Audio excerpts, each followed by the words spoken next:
So, you've got a great camera, a good eye, and you're thinking, how do I turn this passion into a real career? Well, you're in the right place. Today, we're going to break down the exact steps you need to build a successful business as a commercial photographer. Let's get right into it. And it's an awesome career path. I mean, who wouldn't want that creative freedom? A recent analysis actually found that 68% of freelance photographers really love their job. But before you quit your day job, there's a pretty tough reality check we need to talk about. Yeah, you saw that right. 60%. More than half of new photographers don't even make it past their first year. Now, I'm not telling you this to scare you off. I'm telling you this because success in this field isn't just about taking amazing photos. It's about having a killer business strategy. And that's exactly what we're going to map out today. We've got 6 key steps. First, we'll nail down what commercial photography even is. Then, we'll talk finding your niche, building your portfolio, getting your business set up legit, mastering your pricing, which is huge, and finally, your game plan moving forward. All right, first things first. Let's start at square one. What are we even talking about when we say commercial photographer? Because it's a field with a very, very specific goal. So here it is, plain and simple. Your job is to create images that help a business sell stuff. That's it. Your photos aren't just art, they're valuable business tools. They're assets designed to make a company money. And honestly, understanding that one difference changes absolutely everything, especially how you get paid. And the cool thing is, clients are literally everywhere. One day you could be shooting slick product photos for an e-commerce brand. The next you're doing corporate headshots for a tech company's website. Or maybe you're capturing gorgeous homes for a realtor or the vibe at a big corporate event. The opportunities are just so diverse. Okay, this is your first really big strategic move.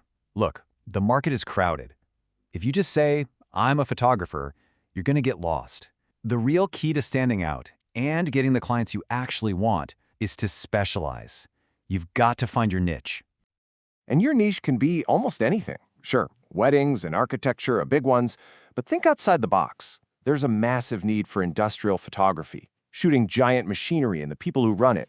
And yeah, some photographers make an amazing living shooting nothing but romance novel covers. Or they've built entire businesses on doing really cool modern school portraits. The point is, you want to become the absolute go-to expert for one specific thing. So, once you've got a niche in mind, it's time to build the 2 things that matter most, your actual skills and a portfolio that proves you have them. This is your foundation. You just can't skip this part. And putting together that first portfolio doesn't have to be this big, scary thing. Just break it down into 3 simple steps. First, research. Just dive deep. Create mood boards. Study the photographers you love in your niche. Second, develop your own ideas based on that research. And third, just go make the work. Go shoot and create a killer, cohesive set of at least a dozen photos that show what you can do.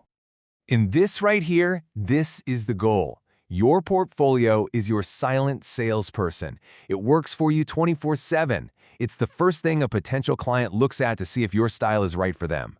It has to look professional, be laser-focused on your niche, and be super easy to find online. Okay, you've got a solid portfolio. You're ready to make this thing official. It's time to go from someone who's good at taking pictures to a legitimate, professional business owner. And that means getting the proper legal and financial stuff sorted out. Now, this part can feel a little intimidating, but trust me, the checklist to go pro is actually pretty simple. You need 3 things. 1. Register your business. You can start as a sole trader. It's pretty easy. 2. Always use a contract. It protects you, it protects the client, and it makes sure everyone is on the same page. And 3. Get insured. You absolutely need it to protect yourself from things going wrong. All right, let's talk about the thing that trips up almost every new photographer: money. This is where people leave thousands of dollars on the table because they don't understand how to price their work correctly. It's not just about your time, it's about the value your photos create for your client. So how does it really work?